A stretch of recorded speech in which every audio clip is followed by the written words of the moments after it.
Welcome to This Explainer. Tonight, we're diving into a primary account of a Halloween night that pretty much changed everything for a group of young friends. Look, if you've ever walked home in the dark and felt the hairs on the back of your neck just completely stand up, this one is going to resonate deeply with you. We're looking at the story of three boys, our narrator, Fred and Teddy, who experienced something in the pitch black that honestly defies easy explanation. You know, every nightmare usually starts with a really simple, seemingly innocent decision. You're tired, it's super late, and you just want to get home. But as we're going to see, sometimes taking the easy way out can lead you straight into the darkest kind of nightmare.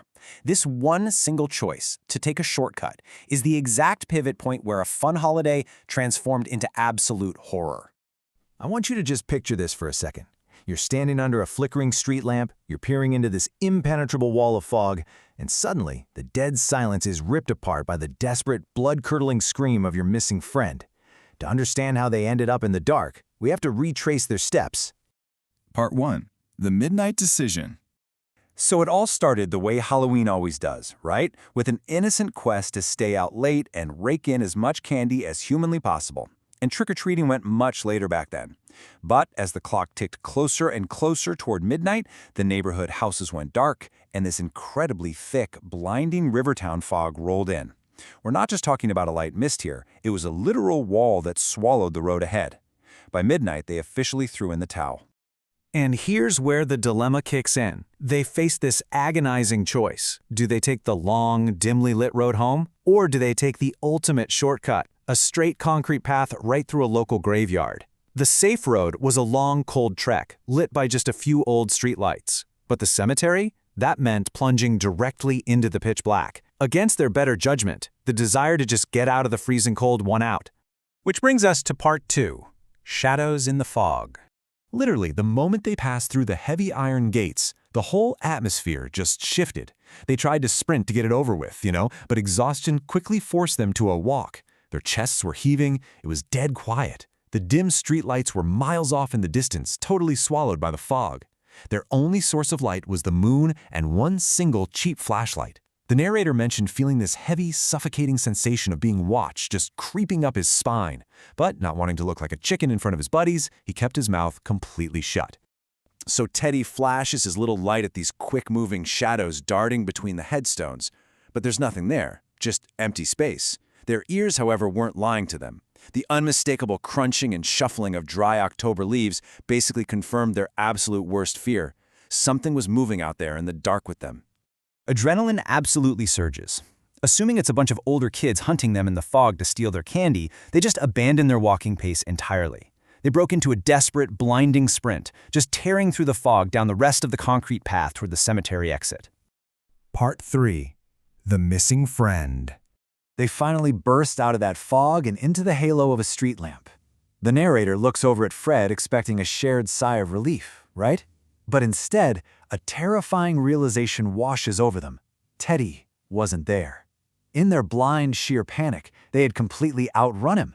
And what makes this infinitely worse? Teddy was mildly asthmatic, and now he was entirely swallowed up in the pitch-black cemetery behind them. 5 minutes. Now, that might not sound like a lot, but for 5 agonizing minutes, they just stood under that street lamp, peering into the void, just waiting for the sound of coughing, for footsteps, for anything that might imply Teddy was simply a slow runner trying to catch his breath and catch up. But there was absolutely nothing, just the indifferent, chilling silence of the fog. Part 4. The Blood-Curdling Scream. So there they are, in the safe light, just staring back into the terrifying dark. Would he catch up? Or was he in genuine, real danger? They realized they couldn't wait any longer. They made this terrifying agreement to battle their own paralyzing fear and plunge right back into the fog to find their friends. But just as they stepped forward, the narrator said his heart literally sank into his stomach like a roller coaster drop. A loud, blood-curdling scream just boomed from the darkness of the cemetery. It is the absolute worst-case scenario fully realized. Those shadows in the fog? They weren't just their imagination. Something had actually caught up to Teddy. They completely freeze, obviously just terrified by the scream. But then a lone figure silently emerges from the thick mist. A silhouette slowly separates itself from the darkness and starts walking toward the street lamp. As the figure finally steps into the light, their extreme panic shifts into this profound, deep confusion. It was Teddy, He had walked out. Which leads us to part 5, the unsettling aftermath. Because the boy who walked out, he really wasn't the same one who walked in. Teddy walked right past them in dead silence. His hair was a little messed up, sure, but physically, he looked somewhat normal. However, the narrator's intuition was screaming that something was fundamentally wrong. Teddy wore this completely emotionless mask. He didn't stop, he didn't say a single word, and he completely ignored all their desperate questions, just staring straight ahead into the night. Here's the truly chilling reality of this whole thing.